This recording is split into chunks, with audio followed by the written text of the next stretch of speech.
My name is John Shaw. I'm the director of the Paul Simon Public Policy Institute, and would like to thank you for coming out on such a beautiful night. We really appreciate all of you making the trip, and especially Senator Moseley Braun, who made the long trip from Chicago to Carbondale. Saw much of Illinois. I know she loves Illinois. She saw a good chunk of it today on the long trip there, but we're glad she had a lovely October day to travel the state. I might say, I've been at the Institute for about 8 years, and one of my goals has been to get the senator to Carbondale. And we've been working at it for several years. And I was going through my files, and I saw in 2019 I had sent her a note inviting her to the Institute. And it was a very carefully crafted note, articulate, introduced myself, recounted the history of the Institute, just laid it out very clearly, very eloquently. And then in the subject line, I said, inquiry from the director of the Paul Simon Public Policy Institute. So I sent the email, and about 2 minutes later, I came back and I had a response, and she said, "You had me at Paul Simon."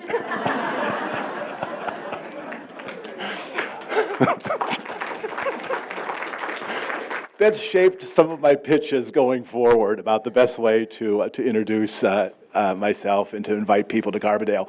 Let me just tell you a bit about the format. I am going to sit down next to the center in just a second, and we're going to talk about her terrific memoir, which encompasses her personal life, her political life. We're going to focus mostly on her political life because it's been such a rich and intriguing one with encounters with many, many of the leading figures in Illinois politics and national politics and global politics, including Paul Simon. We will have plenty of questions about Senator Simon. So what I'm going to do is have a conversation with the senator for a bit, and then we'll open it up to questions, and we'll ask that you wait until the mic is brought to you so everyone can hear the question. And we would encourage you, of course, to ask questions, but the briefer the question, the more questions we will be able to get in.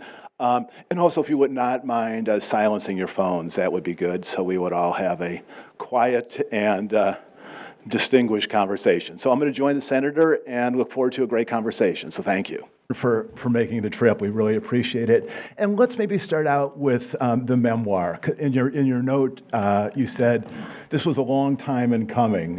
You said it took the literary muse a while to confront me. Tell us about how you decided to write the memoir. What was the inspiration? As happens with me a lot, first of all, I want to thank you very much for inviting me again for the Paul Simon Institute. We had planned to do this last year, but got COVID sidelined. Yeah. So I'm glad you remembered it, and I had not had a chance to be here. Thanks to all of you for coming out. It is a lovely evening here in Carbondale, and I'm just so happy to be here. Great. Thank you. Great. So to answer your question specifically, people kept coming up to me saying, "When are you writing your book? How come you haven't written a book yet?" Because there are all these books floating around about me that nobody asked me about. And so it was like, soon come, I'll do it eventually. And then finally, I ran into this woman, Donna Owens, who's the ghostwriter on this. She actually did the writing. I just recounted my stories to her.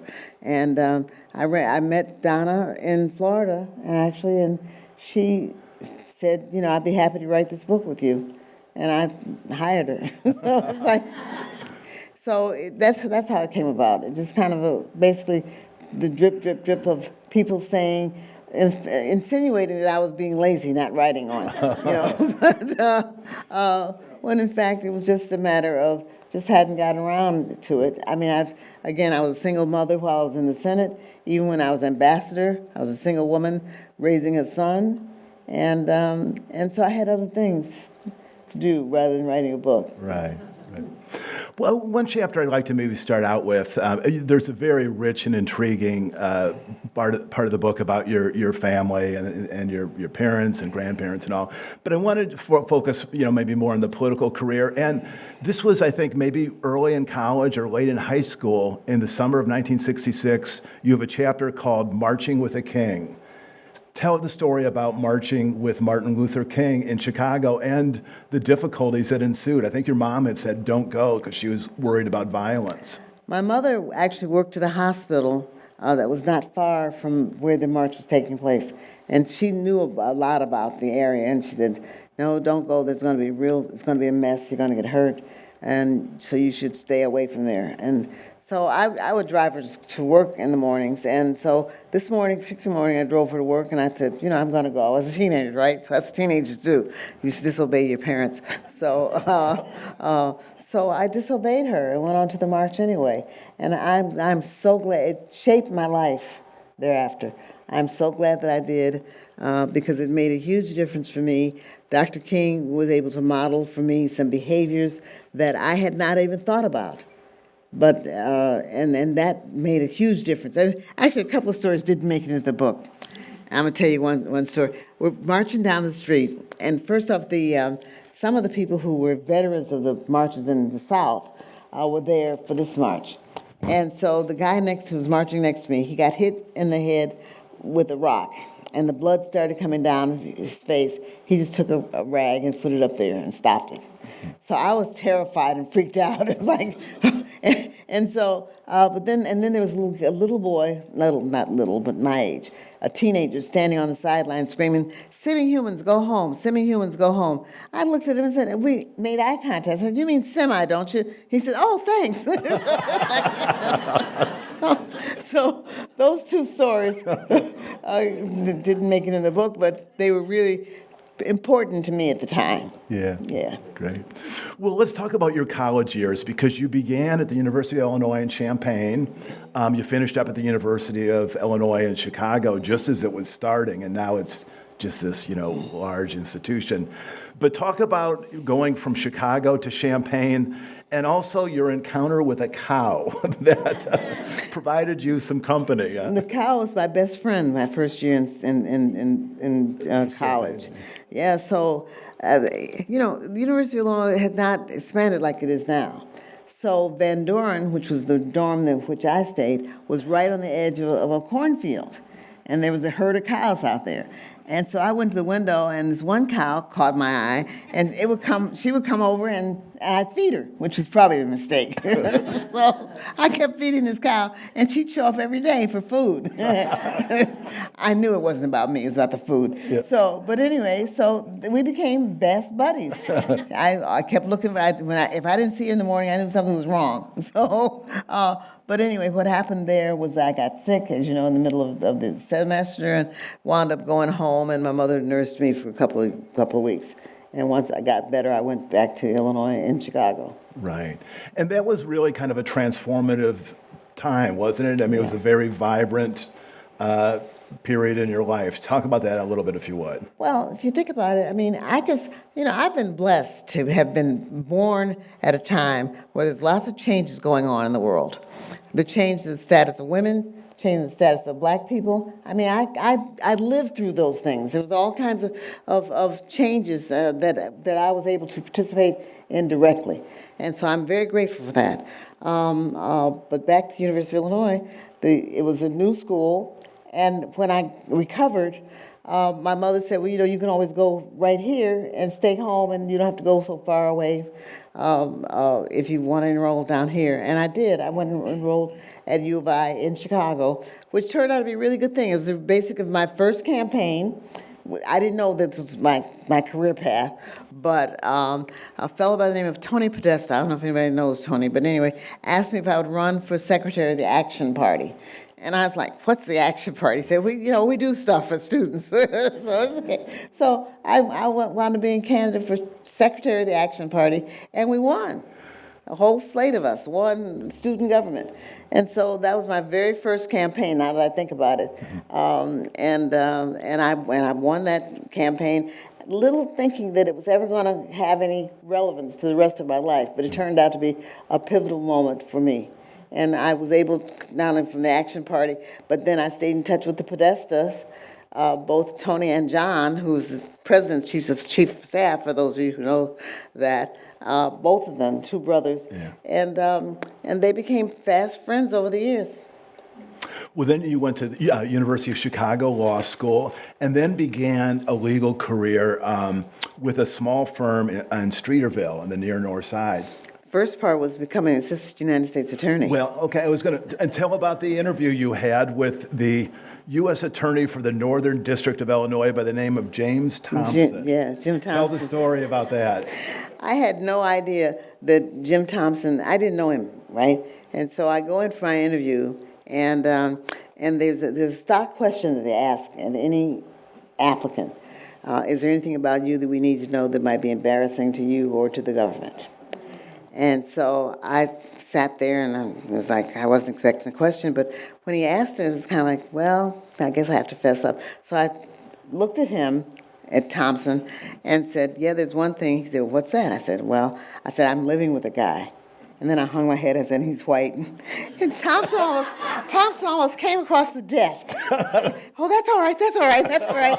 So I still to this minute haven't figured out whether that's all right because he was white or because I was living with this guy. But the point is, and then Sam Center, who was not quite as just convinced about any of that, was, Sam said, well, when are you getting married? I said, well, soon. That's all I could tell him at that point.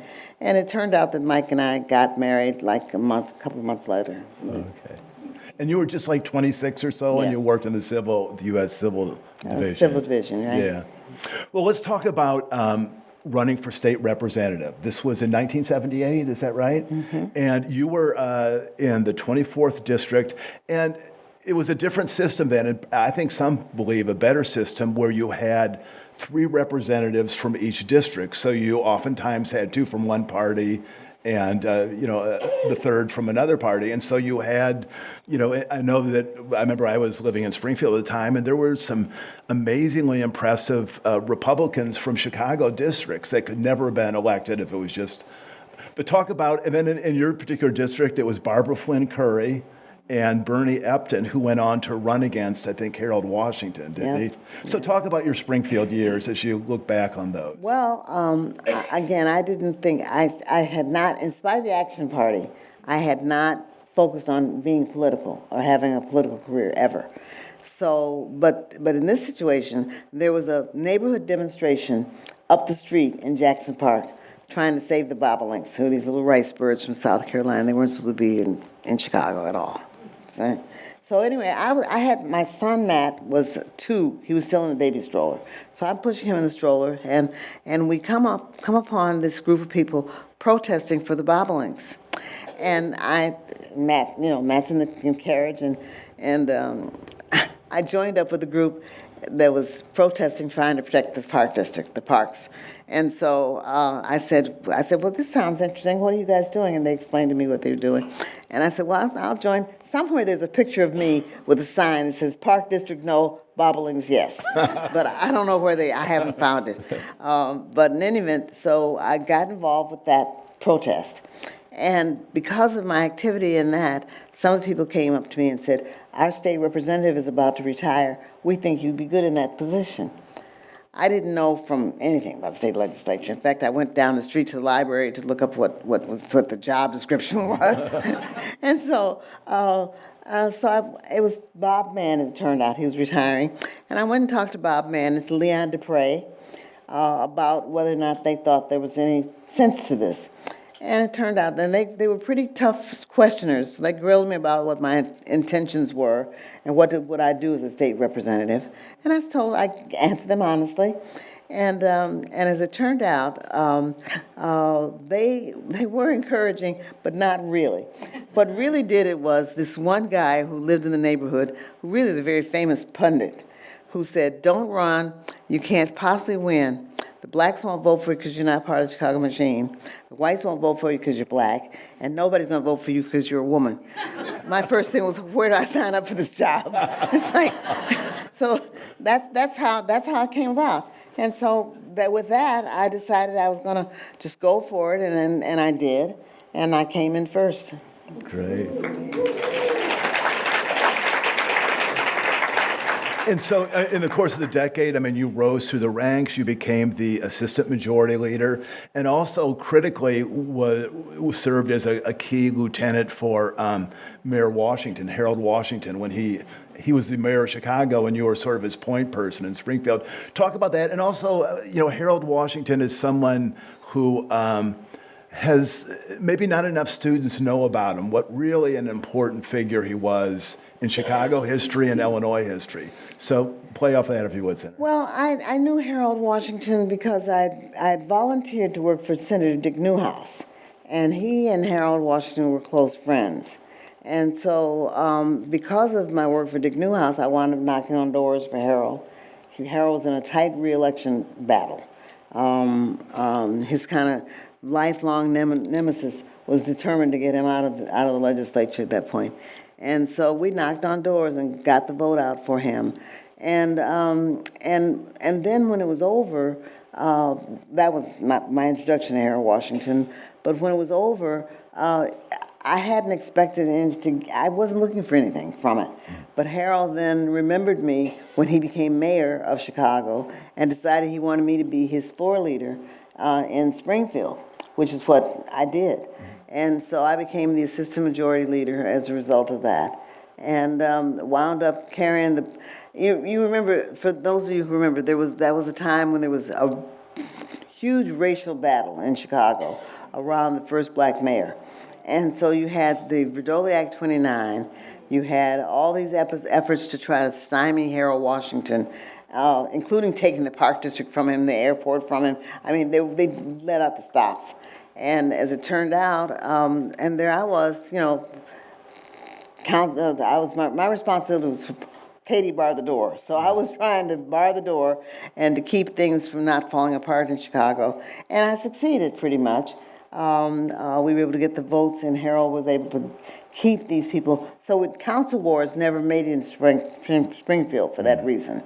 And so we got through those months and was able to protect the mayor's prerogatives and power, which was a good thing. And it turned out Harold was a great mayor. He was. And so I'm very proud of having worked for him. Yeah. Just a quick aside, we've had several events with Speaker Chris Welch, and he always describes Harold Washington as his sort of first role model. Right. The hero that really kind of inspired him. Well, Mayor Washington, you're deciding to sort of leave Springfield, and then he persuaded you to run for a recorder of deeds position, which was a big change. We'll talk about that a little bit, but also I'd like to maybe kind of go to maybe one of the big years of your life, 1991, when Clarence Thomas was nominated for the Supreme Court. Controversy ensued and continues to this day.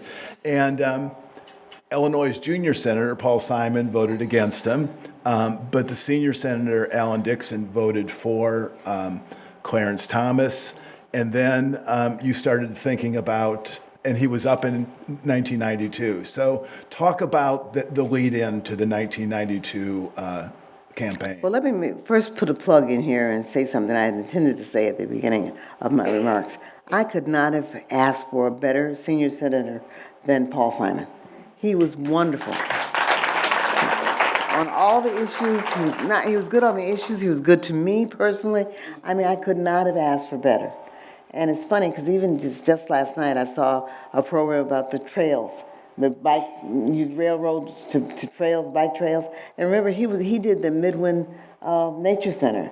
I mean, he did all these wonderful things, and he was just wonderful. So I meant to tell you. Did I tell you that before? No, huh? Oh, okay. Well, I'm telling you in front of the world.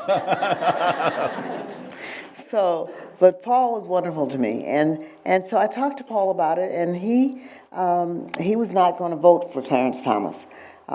He was convinced, as was I, that Thurgood Marshall deserved better. Thurgood Marshall, who was retiring, had been a giant of the Supreme Court, and had particularly for the political philosophy that it showed itself, that it liberated me even. I gave Thurgood Marshall the credit for the fact that I was able to live in the neighborhood my parents wanted me to live in, able to go to the schools that I wanted to go to, because Brown versus Board of Education. I mean, I integrate, even my marriage I married my at the time he was just my buddy, but we got married. Michael Braun and Thurgood Marshall had written the opinion in Loving versus Virginia. And so he had opened the doors to the society. And that's where I started with that. I have been fortunate to come through, to live in a time of great change. And all these things were changing in part because of the Supreme Court.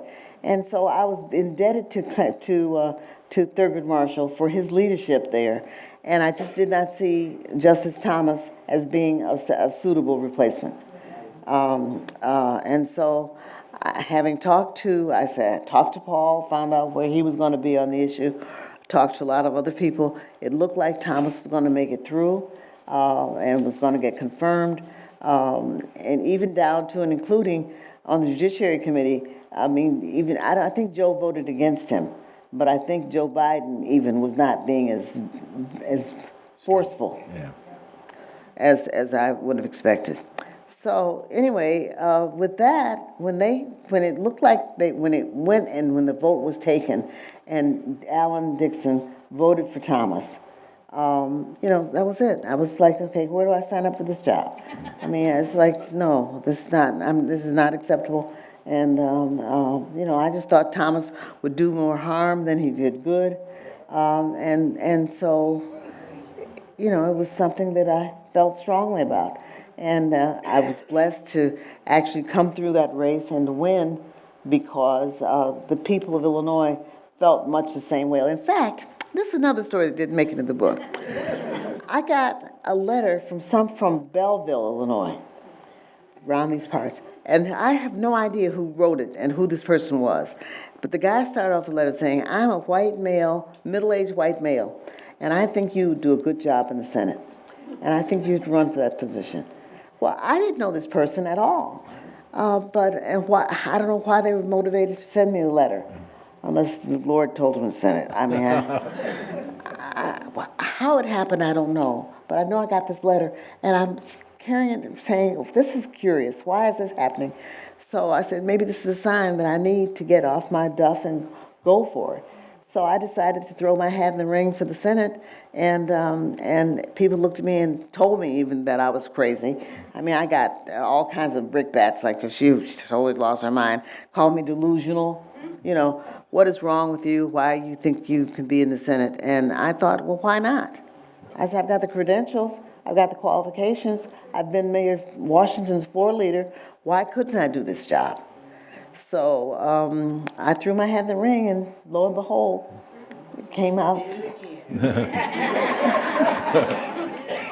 Well, in 1992, I think of what a head-snapping year it must have been, because you were the recorder of deeds, and once you won the Democratic primary, you became a rock star. And you tell the story, I mean, modestly, but the next thing you know, you're driving down Rodeo Drive in Beverly Hills, attending the Hollywood Women's Political Committee, which had been founded by Jane Fonda and Barbara Streisand. It's like, this is not the recorder of deeds office anymore. So, then in your book you write, I became a political darling. I mean, what was that like in terms of just going from some national obscurity to just sort of this national sensation? It was pretty shocking, and I wasn't ready for it, to be honest. I mean, I did not. I had no anticipation because I've never been into being that kind of flashy. That's not who I am, and so I was really stunned when it happened. And didn't really know how to handle celebrity. And so, I mean, there were people going through my trash, taking pictures of me when I wasn't dressed, just doing everything they could to really, I guess Queen Bey has to go through this, okay? But I wasn't ready for it. I had no idea. And so, but yeah, it was quite a leap. And as you write about your Senate years in the book, the cliche, I guess, is sort of the best of times, the worst of times. I mean, it was, a national stage, a national forum, but, strong oppo research and you even write that there were some self-inflicted wounds. You're a bit self-critical at times. But then there were some big moments, and the one I think we talked about when you were signing books was your battle with Jesse Helms. Talk about the we don't speak ill of the dead. What's that? We don't speak ill of the dead. But it was over a patent that he sought by the United Daughters of the Confederacy. So tell the story for maybe the students who don't. I have to tell the whole story, actually. Okay. I had Joe Biden had wanted me to go on the Judiciary Committee. And at first I resisted his advances about that because I'd been on the Judiciary Committee in the state legislature. And just for information, the state legislature is great training for any part of government you want to go into, whether it's local government or national government, even international. It's the best training ground. So I had started out on the Judiciary Committee here in Illinois, and it was, it's on the one hand controversial stuff that people never agree on, or how many angels can dance on the head of a pin. I mean, you go from extremely boring to extremely, cutthroat. Yeah. Contentious, one or the other. And so at first I was passed on the Judiciary Committee, but then Joe Biden called me and said he was in Chicago to see me. It's like, what? Why did you do this? I mean, so I kind of resisted his entreaties, and I had just moved into a new apartment because unfortunately, failing to plan, right?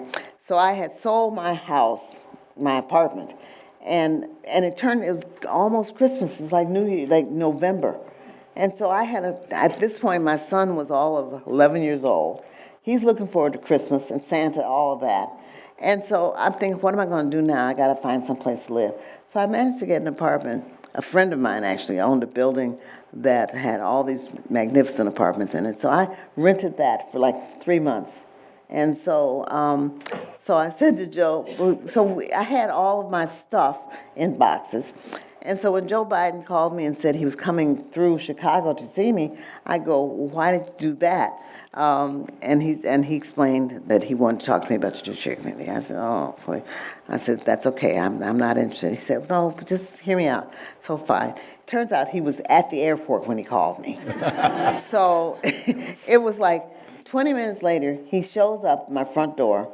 I had run downstairs. Meantime, this building had a grocery store in it. So I run down and bought a frozen cherry pie and threw it in the oven and started some coffee.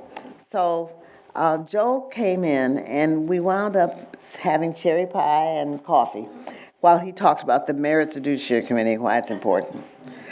And I listened to him, and I said, this is not me. I mean, why? I mean, no. So he convinced me that it was my patriotic duty to be on the Judiciary Committee. So I finally agreed with him, and when he left my apartment that day, I had agreed to go on Judiciary. Well, fast forward to what you want to talk about. My staffer came to me with a bill that was actually for a sugar substitute.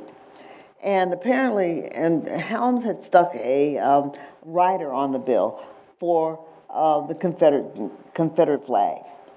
And my staffer came in and said, the Confederate flag has gotten its patent renewed every time for the last 20 years. I said, oh, we're not doing that. So he said, what do you mean? He said, I said, we got to stop this. So he said, are you sure? He said, that'll probably be a battle. I said, that's what I'm here for. It's the battle for stuff I believe in. So we took on the Confederate flag with that battle. And it turned out, I thought we had won. Because in the committee voted with me that it was not appropriate to be tacked on in this sugar bill, the sugar substitute bill. But then my staffer came on. I'll never forget this day, long and live. It was a horrible day because Orrin Hatch had started taking on the issue of choice. As you know, I'm pro-choice. So he took on and literally analogized the whole abortion debate to slavery. It's like, what? Why are you doing this? Why are you picking on me today? I'm the only black person in the Senate, by the way. So Orrin Hatch started this whole thing with how abortion was like slavery. It's like, give me a break. No, it's not. So I'm kind of mustering up my courage to take on this senior member, and who, by the way, was very nice to me. Orrin Hatch was never nasty. He was always a gentleman, And so I'm mustering up my courage to take him on. And then in the middle of while I'm thinking about that, my staffer comes in to announce that Jesse Helms is taken to the Senate floor with the Confederate flag. It's like, what? What did I do for this day? So I was totally knocked out, like, this is just really awful. So I then bundled up my papers and ran across the campus to the actual Capitol, where Jesse Helms was holding forth about the little old ladies, the United Daughters of the Confederacy. He made them sound like it was knitting circle. You know, they were really nice little old ladies, just wouldn't do good. It's like, what are you talking about? So anyway, I took the issue on and debated it on the terms that I understood, and quite frankly lost. I only got like 12 people to vote with me against Helms to begin with. And then, that was when I learned how to filibuster. Then I was suggested that I filibuster, and that's why I said I do. So, and as I stood there refusing to give up the floor, debating the issue, a number of people, friends came in to save me. Paul Simon was one of them. So Paul came over and started taking up the issue in his way. And so bit by bit, we got more and more and more votes. But the critical moment was when Hal Heflin, who was a senator from Alabama, stood up and said his grandfather had been a general in the Confederate Army, and he understood the issue, and that I was right, and that it was time to bury these symbols of division in our country, and to put the Civil War to rest. And so when he did that, the last few votes that we needed came on board, and that's when I won that debate. And we killed Jesse Helms and his Confederate flag patent.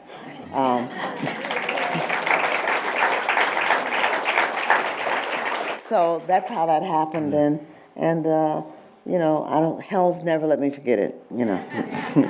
And wasn't there a story where you got on the Senate elevator and he was singing the Dixie song? That was the next day, yes. Okay. I get on the elevator and he says, I'm going to make her cry. I'm going to sing Dixie until she cries. And I shot back, because I'm from the south side of Chicago, right? So we know about signifying. It's called, I shot back as a senator, you could sing Rock of Ages and it would make me cry. So that was the end of that. So, but yeah. But Senator, you write about this in the book. You say, it was one of those rare moments in the Senate when I actually felt that my peers were listening and respected me. Yeah. Talk about that kind of bittersweet aspect of just trying to, you know, fit into the Senate. And Well, let me make the point to you. I was one of, a handful of women and the only black person, period, of any gender in the Senate. And so these guys were not, you know, they really didn't know what to do with me. I didn't fit into any box. And so I wound up, there were some people who were really nice to me, Paul Simon leading the pack on that, and Clyburn Pell also, the Pell Grants. I mean, actually, Pell was wonderful. He would let me sit on with his meetings with heads of state from around the world to talk about foreign policy issues. So I learned a lot from, if you will, the old bulls, as they call them, people who had been there for a while. So I learned a lot, and some of them were really protective of me. I mentioned Paul, I mentioned Clyburn Pell, and Pat Moynihan, Ted Kennedy. There was a group of them who were really, really nice and protective of me. But there were some others who were not so much. And so, you know, I did what I could, and you know, I've never been one to just not say anything when I saw something wrong. That's just not who I am. And so I've made the point to just kind of stand up for what I believe in and to be authentically me. And that's what I did. That's what I did. Well, you were defeated in '98, but the fates intervened shortly thereafter, and you became what you call ambassador to paradise. Tell us about New Zealand as Americans' envoy to New Zealand. Well, New Zealand is paradise. It was a gorgeous, beautiful place, and you know, the diplomacy was really easy. I mean, that's the part that gets left out because it was, you know, there were no, you know, ambassador's job is to make the people in the country that you're assigned to, you know, think highly of the United States. And this was a time when they could do that. It was not a problem, and so. I went to New Zealand. I went around the country of New Zealand. I visited all parts of the country because I was thinking about the fact that people tried to say that I hadn't been president in Illinois, which wasn't true, by the way. I could done my due diligence in terms of getting around my state, but I was not going to make the same mistake twice. And so I got around New Zealand, and I got to meet the people, and they were very, very nice to me. The Maori people were kind of like blacks there, except they had never been enslaved. In fact, they had been a proud indigenous group even when the Europeans showed up.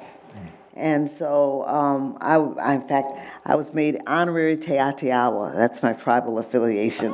So I was able to work with the Maori as well as the people who were in charge of the government. The only issue we had to do with nuclear submarines, because New Zealand's adamantly anti-nuclear. So, and I talked to some of my colleagues back here and all about that, and they recognized it was a losing battle. There was no way we were going to put nuclear stuff in New Zealand.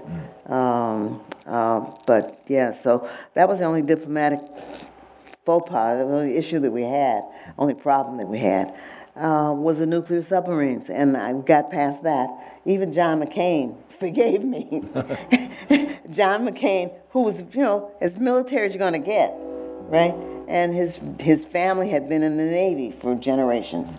And so he understood when I said these people don't want nuclear submarines on this island nation. They don't want it. And so we got to figure out another approach to this issue. And so John eventually agreed with me about that. And so we kind of backed off the nuclear issue and called it unfinished business. We let that as unfinished business. And but past that, everything else was copacetic. I mean, their education, their health care, everything they did was, if anything, a model for us. Yeah. And so another story that didn't make it to the book, healthcare. I got sick there and had to go to the doctor. And when I did, they wouldn't send me a bill. I said, "What are you talking about? I represent the United States of America. I've got health insurance." But they wouldn't send me a bill because apparently they don't do that. They've got a nationalized health system that pays for itself. And so I wound up going to the hospital and didn't get a bill for it. But I insisted that we pay anyway. So, and so we paid even to the point that I had to come out of pocket for some of it. But yeah, I said, no, I represent the United States of America. We don't have to rely on the charity of any other country to do what we have to do. Yeah. I said, so we'll pay our bills. Al Gore lost in 2000 and George W. Bush came in, and so, a new ambassador came to New Zealand. Several years later, you decided to run for president, and you tell the story in the book, and for all of us who think about the glamour of running for president, you tell this wonderful story. I think it was early in the campaign. You're doing a 3-state swing through Iowa, New Hampshire, and South Carolina in the dead of winter. Canceled flights, an event where one person showed up, an accident in South Carolina. But you were part of the debates. You were the only woman on the stage. How do you look back on your presidential run? Stupid. I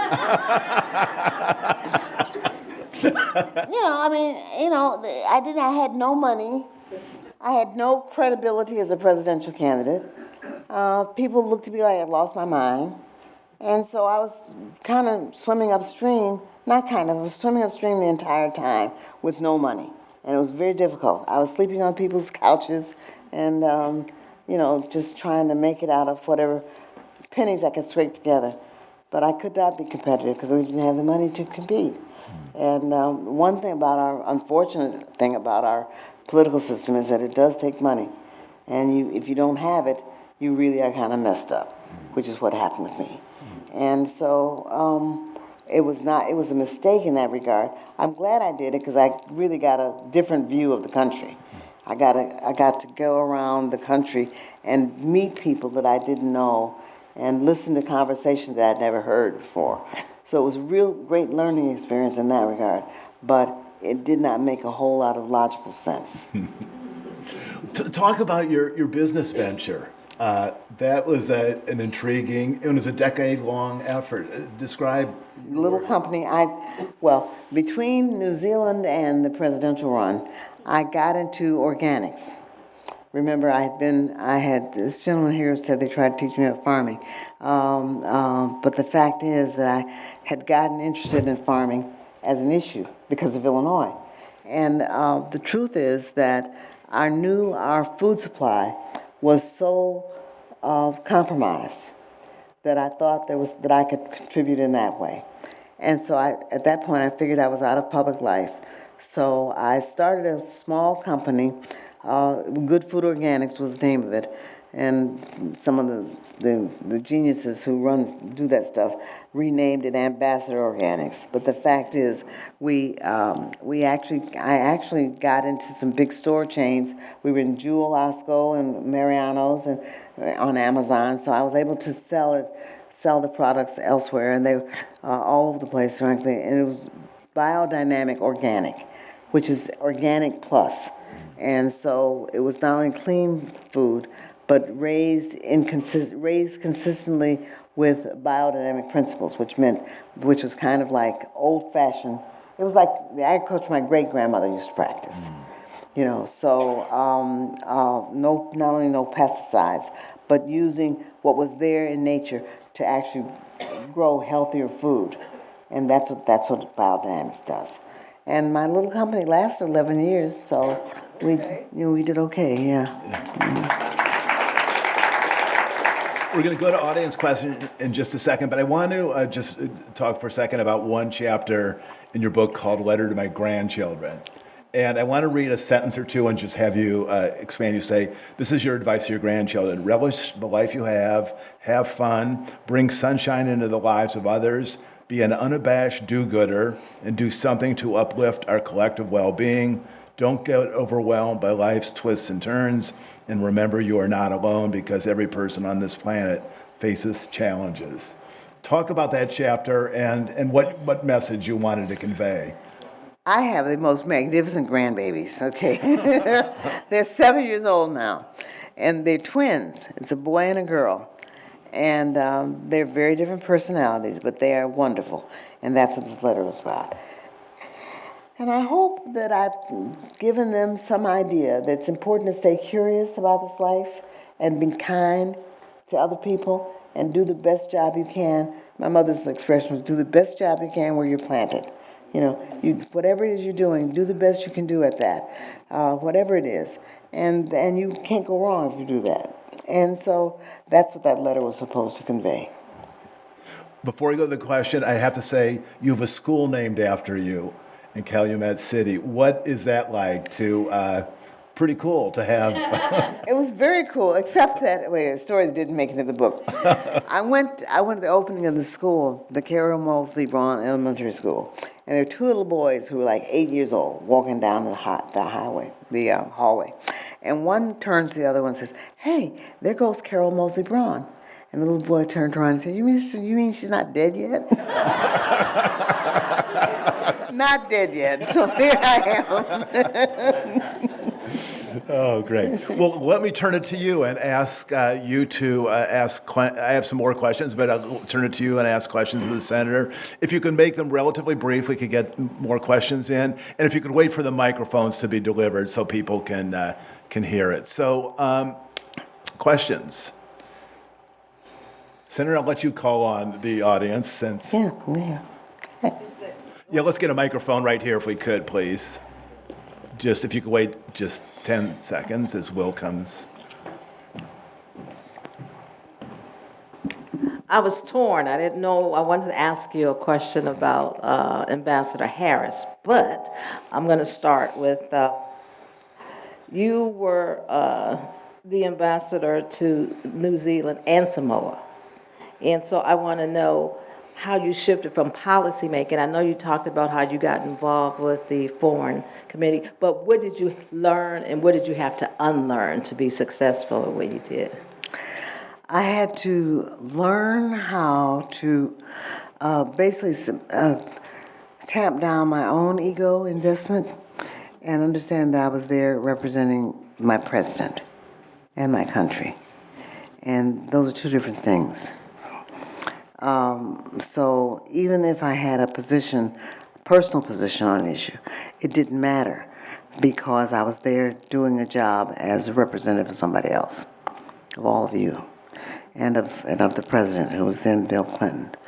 I had to learn that. And that was kind of a lesson. In terms of unlearning, I had to unlearn not to be so aggressive and not to be so forward-looking, that it was no longer my show. I wasn't a senator anymore, so I was not a legislator, and I was in somebody else's house. So those are the lessons. What was it like to live in Samoa? I lived in New Zealand. I didn't live in Samoa. I went there from time to time, but I didn't live in Samoa. But Samoa was wonderful. One of the issues that came up that I didn't get to fix had to do with babies, because you remember during World War II, we had a number of servicemen over there, and they left a bunch of babies behind.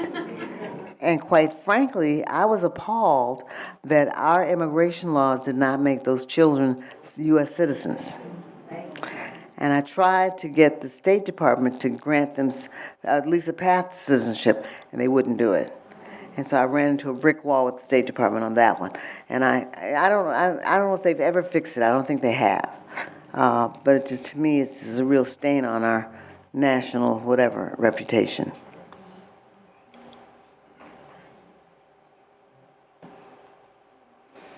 I have to ask, have you watched The Diplomat on Netflix?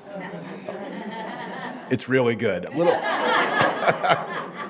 maybe not the most realistic account of life and diplomacy, but it's worth watching. Other questions? Yes. Will, if you could, please. Thank you. This is simple. What's next?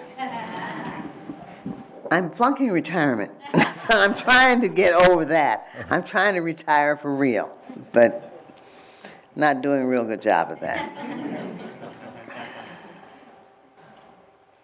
Okay. Well, let me ask you just some of the people that you've known in politics. Obviously, Paul Simon. In your book, you refer to Paul Simon as an uncle figure and Dick Durbin as a cousin. So tell us about Uncle Paul and Cousin Dick. Well, Uncle Paul, I could not have asked for a better senior senator than Paul Simon. He was magnificent. I mean, not only was on the right side of the issues as far as I was concerned, but he showed me the ropes. He showed me how to do stuff and how to, again, this is in the time when bipartisanship was really a point. I'm going to take a digression here and make a personal point. I just, on my way over here, discovered that my former chief of staff passed, Jill Zwick. Jill was a Republican state legislature when I served in Illinois. And when I went on to the Senate, I tapped her to come and be my chief of staff for the Senate office. That was what bipartisanship looked like in those days. You know, you could have and she was a Republican. You had a Republican chief of staff for a Democratic senator. And Paul was much clearer about those kinds of things than I was. I learned from him. And so, and Dick Durbin, of course, Dick was, at that point, he came in, he had been in the House for a while. So he was really much more of a player, and an inside player than I was. And so I had to learn that from him. What about Barack Obama? I mean, he won the Senate seat in 2004. That was your seat, so I'm sure he was. But you both live in Hyde Park. Tell us about your impressions of Barack Obama. He's my neighbor. Does he Still mow his is. lawn? No, but he doesn't have to. But because, you know, those police cars are sitting out there all the time. They blocked off the whole street for him. And yeah, no, he and I didn't know something didn't make it to the book. I found when I ran for the Senate, Barack wrote a check for my campaign. Wow. We found the check, yep. So, yeah, it was very nice. What about Governor Thompson? I know he was your former boss, and you tell a poignant story about attending his funeral in the book. I mean, did you have, and you overlapped in Springfield for a decade. So tell us about Jim Thompson and his just sort of the approach he took to politics and government. He was a lot more savvy than I was. And quite frankly, the story about Jim Thompson that also didn't make it to the book, that I think is hilarious. I remember being absolutely horrified that in order to pave the roads here in Illinois, you have to own an asphalt manufacturing company. I'm thinking, well, right, thank you. How does that make any sense? So I went to Governor Thompson and I said, why is this nuts? He started laughing at me. He said, you don't know the road builders, do you? It's like, okay. So, yeah. But he was very savvy. Yeah. Did you have dealings with Governor Edgar? Yes. Yeah, and tell us about him. He was not of the Jim Thompson kind of bombastic personality. He was very calm and very laid back, and just a good guy. I had this conversation with somebody earlier today, because I was not in the country when his funeral happened. I would have gone, because he was really a decent man. Yeah. And a good guy. Yeah. What about Governor Pritzker? Have you had dealings with him? Or Yes. What's your impression? Very proud of him. I was at a thing last night for the Library Foundation, and they were talking about stolen the version of Cindy Pritzker. And Governor Pritzker is not far from that tree. He's doing a great job, I think. Okay. We have a couple of other questions here. Can you tell us about your experience with Roland Burris? He's near and dear to us at SIU. Well, we went through Centralia today, and I thought of Roland. I took the train here, and Roland talks a lot about being from Centralia. So we've always gotten along. There's somebody back there. Hi, good evening. With being the first, right here. With being the first, have you ever experienced imposter syndrome, and how did you kind of handle that? I don't know what imposter syndrome is. So kind of just feeling like I don't belong, that kind of feeling and thought. No. It may be out of arrogance, but I always thought, any room that I could get into, I belong there, So there are many times that I'm the only black or the only woman in a room. That doesn't bother me. It's like, okay, I'm here for a reason. And I'll put an underscore on that. My point is that is how we perfect our democracy.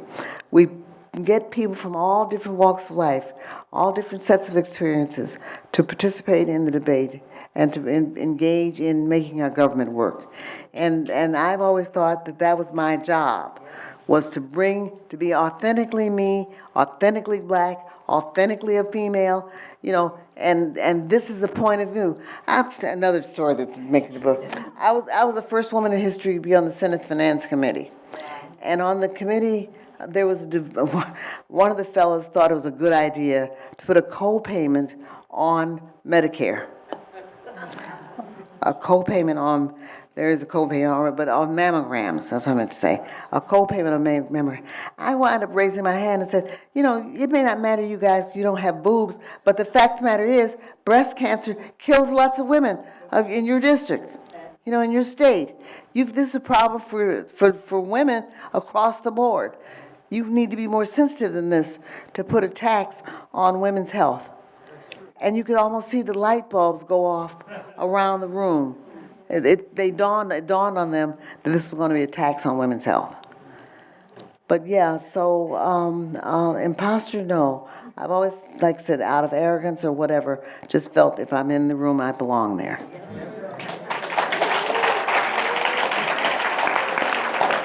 Susan? I saw a Facebook post this week that said, Carol Moseley Braun and Barbara Mikulski were the first women to wear pants on the Senate floor. Thank you, Carol and Barbara. So in person, thank you, Carol and Barbara. And can you tell what it was like to break that precedent that women had to wear skirts or dresses? I in wasn't the aware Senate? that I was breaking anything. That's the other thing.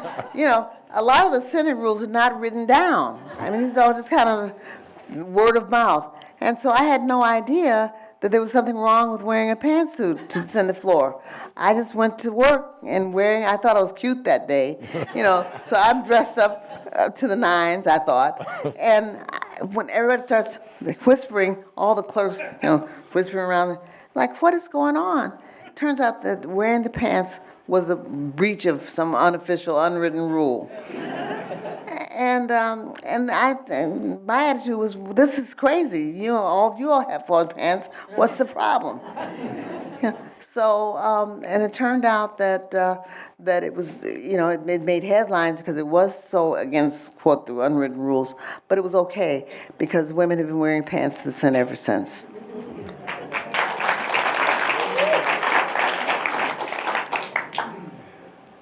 Well, Senator, thank you for coming to our fair city. Nice to have you back. Thank you. I migrated to Illinois, to Southern Illinois from Mississippi, and in the mid-'60s. And I have been impressed. I was impressed even then. I'm a biologist, so I'm not a politician and a sociologist, but nevertheless, there were personalities from Illinois that simply impressed me. And we can talk about Adlai and some of his contemporaries. But I guess my favorite, I have to say Paul first, just because I'm sort of a neighbor of Paul. I live in Makanda, and just about a mile across from where Paul's home was. But I guess the other favorite that I had was Senator Dirksen. Everett Dirksen. And of course, later on, and I would consider him a contemporary who's contributed a lot to our great state. Gosh, here an 84-year-old guy goes out on you, but the present senator who's retiring, Dick Durbin. So I would simply like to hear you just reflect a little on the great talent of politicians. And I'm not leaving you out because you are here on the spot. But the great group of politicians from Illinois and the contributions they made to not only the state, but to the nation. And I must say this one quote, which I loved, and it has more to it than just a quote. Senator Dirksen, on the floor, way back in the day, he was introducing or responding to Mr. Goldwater. And he said, "My good friend and colleague, Senator Goldwater." So please. Well, just to say to you and everybody else, the fact of the matter is that this is the Midwest, which frankly I think positions us uniquely in the whole constellation of American politics. The Midwest is very practical. We tend to not like BS. You know, we like straight talking people. We focus in on, you know, what's the real deal here.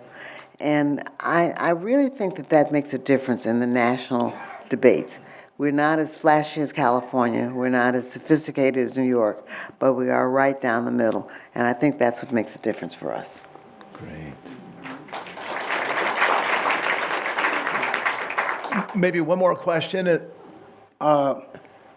Senator, me and my wife, Where are Candy, you?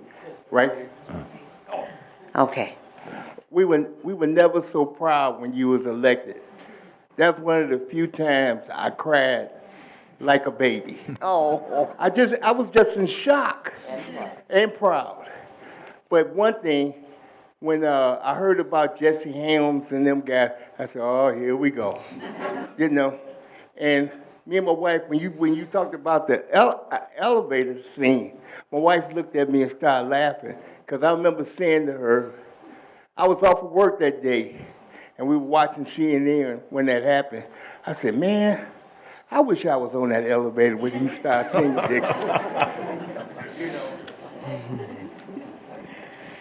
Well, thank you for that. And I've been honored by the people of Illinois to have gotten elected. Like I said, I've made lots of trailblazer. I made lots of history. I blazed a lot of trails. I was the first, but not the last.